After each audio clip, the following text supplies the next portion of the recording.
Kill the enemy team. Remember, it's just business. Understood.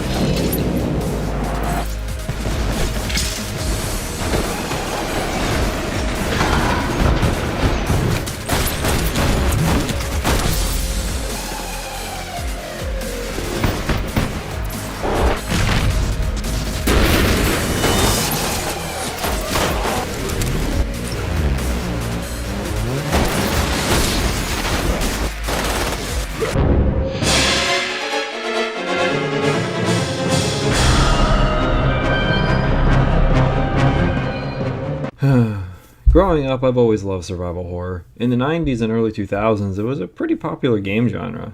Now, contrary to popular belief, Resident Evil, or Biohazard, didn't create or set the stage for survival horror of that era in gaming, but it's without a doubt the series that got it popular. And I loved it throughout the 90s and the 2000s. And you better believe I follow Resident Evil franchise. I was pretty hooked on the series. I read the novels and got pretty much all the games as they were released in the United States. The main games, the side games, even the soundtracks. I even suffered through the ones I couldn't stand because I liked the franchise that much. All Capcom had to do was put Resident Evil on the title and I was all in. In the last decade though, my opinion on the series has pretty much completely changed, with each title becoming more and more of a disappointment. Honestly, after Resident Evil 5, I was pretty much satisfied that the series was done. Not because I thought that the game was great or anything, because it wasn't. Nor did I think there couldn't be any more Resident Evil games, but it was like, okay, Wesker's dead, Umbrella's gone, Tricell's gone, the story's over. Unfortunately, it didn't. Despite pretty much every game being a constant disappointment one way or another, I persisted with each title. Till one final game, the Resident Evil 2 remake. The Resident Evil 2 remake was the final straw. The game I still feel was complete betrayal to the whole series. A remake I didn't want or feel was necessary. I'm not going to go into details on it because I could make a whole other video on that subject. Point is, I completely abandoned the franchise and refused to go forward after that. Despite all that, I still like to look back at some of the old games and even went back to a couple games I skipped over. And truthfully, there was only 3 games, or rather 2.5 games I skipped over that I'm aware of that were released here in the US. Mind you, this is the guy who has Resident Evil Gaiden on Game Boy Color and the Tiger Electronics Game.com version of Resident Evil 2. I'll let that speak for itself. One of them is the Nintendo DS game Deadly Silence. From what I understand, it's a modified version of the original 1995 version of Resident Evil. This one I still don't have or have ever played. The 0.5 of those games was the DLC for another Resident Evil game, Operation Raccoon City, which I have now played, and my opinion on the game has technically improved from the original release when I first played it, but my opinion on the original was terrible, so it didn't help much. Definitely worth the $3 I paid for it, I'll say that much. So, what was the last of those games? That would be this one. Umbrella Corps.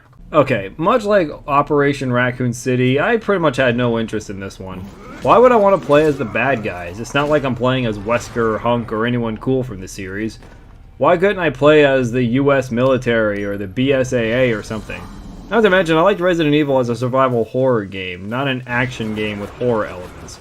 ORC was such a disappointment I didn't even bother looking at Umbrella Corps for all intents and purposes. And I pretty much forgot about the game not long after it was announced. In fact, honestly, outside the cover of a magazine I recall seeing when it was announced, I don't remember hearing anything about this game. No one talked about it, nor do I think it was ever really in demand. But after swearing off the series and pretty much ignoring the series progression for several years now, I've calmed down on it, but I still have zero desire to look forward. Like I said, I've been looking at some of the older titles, but not continuing onwards. Anyway, after somehow coming across this game on PlayStation Network at a heavily discounted price, I decided it was time to finally take a look at it and see what it was that I both intentionally and unintentionally avoided to look at. Also, I'm curious to see if my initial response of ignoring it was more justified than even I knew. Okay, so on an interesting note, this game literally has no opening. No opening cutscene or music, nothing, just a view at the game engine and developer/publisher logo. Just a quick note, this game was developed completely by Capcom themselves, so no blaming third-party intervention on this one. So, something I need to make clear now. Obviously, this was supposed to be a heavily online-based game, meaning that this was supposed to be a mostly online-only interaction with other players. Sadly, I think, when I went to play online, there was no one playing. I tried several times, but no one was ever online, or the servers are closed. I don't know, maybe all the PlayStation players had more than enough, and I'm in no hurry to buy the PC version of this crap, especially at full price under the idea that the servers may be up. But fortunately, or unfortunately, my money isn't completely wasted as the game does have a single player mode. Usually I prefer to play single player games any day of the week, but when the game is modeled to mostly be an online experience, a single player mode called The Experiment seems mostly pointless, unless they hope to get people like me to still play it. Okay, so here's the plot, if there's even one to begin with, really. There's no actual storytelling in this game. The story is told via these quick little synopsises on each mission on the select screen, and they don't tell you much. They also have these brief mission details, like this one. Here's your chance to go nuts. Kill to your heart's content. Exterminate all monsters you find. Riveting. Also, for some reason, each mission is titled. I'm not really sure as to why, as they don't really match up with anything, and most of the mission objectives don't really follow through with what the title is, so I really don't get it. Good luck trying to incorporate this into the Resident Evil storyline, because I'm lost here. Alright, so a few positives I can give this game right off the bat. The animation is very smooth, all things considered, and the graphics aren't too bad either. It is worth noting that this was never a full retail game. It's always been a digital-only game for about $25 in the US. These aren't excuses for the crap that we got, but it does mean that you need to set your expectations accordingly. That said, thank God I only paid $5 for it. Okay, let's finally talk about the gameplay, now that there's really much to say. The game is a fast-paced third-person shooter. Kind of, with full interactive environments like many squad shooters use nowadays. This one's kind of ridiculous though. Everywhere you go, you have these blue icons just showing up all over the place with various actions. It's pretty common in third-person shooters to have this kind of interactivity. Hug the walls or corners, take cover, it's all pretty common.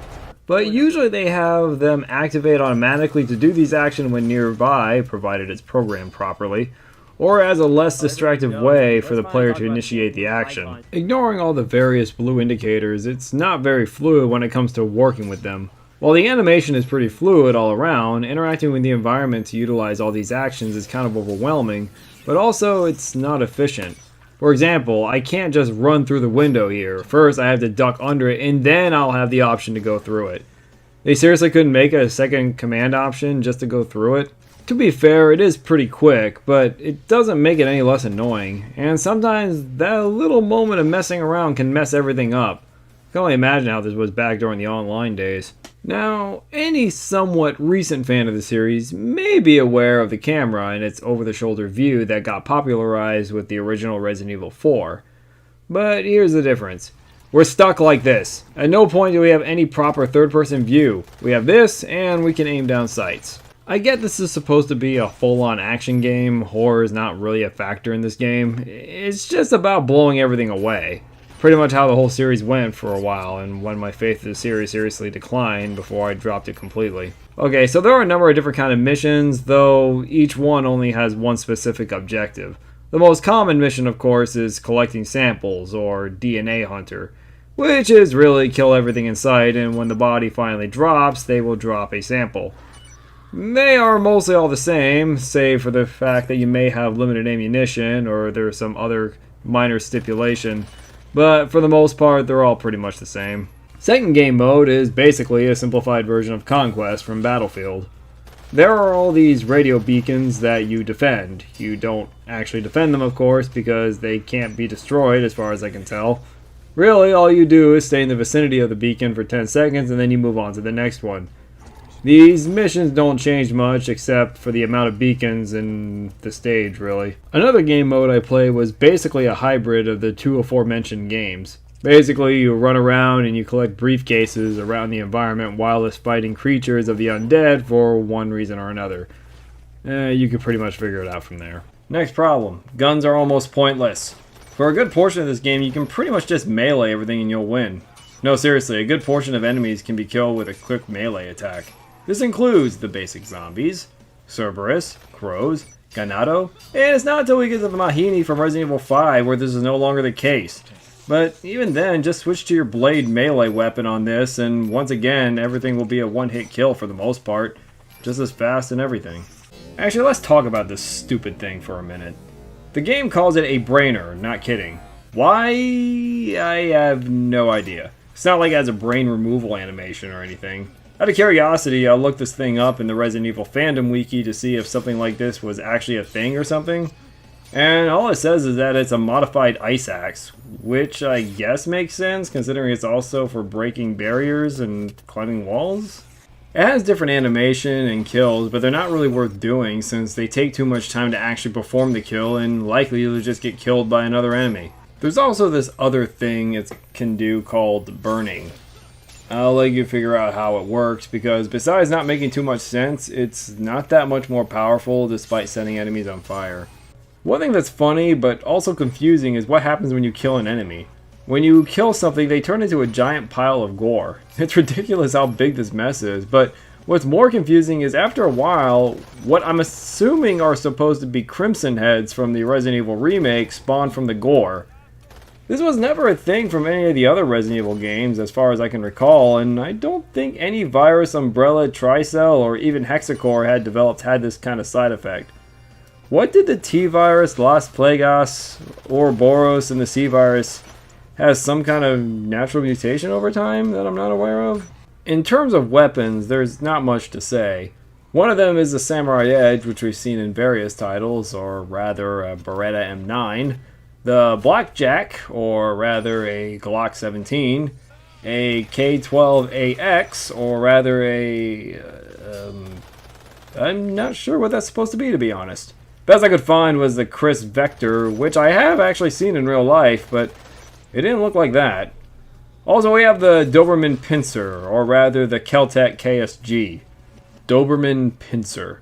Is that supposed to be a play on the fact that it's a bullpup? Real creative, guys.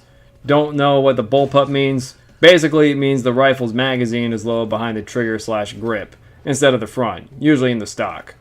Why is it called a bullpup? I have no idea. No, seriously, I don't think anyone has a concrete answer on that one. Anyway, there are other weapons, but these are the ones I ran into the most when playing as far as I did. Not to try and get out of this, but there's not really much else to talk about. No, I didn't finish The Experiment single-player mode because I don't get much what's happening, and honestly, it didn't make that much sense in the context of the Resident Evil universe as far as I remember, and I got to reiterate, I'm just not interested in this game or anything that's happened in it. There's a reason this game was heavily discounted, okay? I never liked Operation Raccoon City, but I got to say, for a non-canon entry to the series, and playing as a bunch of characters I don't care about, I got more out of that. Umbrella Corps is a completely unnecessary side chapter in the Resident Evil storyline. Maybe that's changed since I haven't played any of the Resident Evil games since the Resident Evil 2 remake, but I'm sure that's pretty much still the case. Ultimately, it doesn't contribute much of anything, and it's just a lame run-and-pop third-person shooter.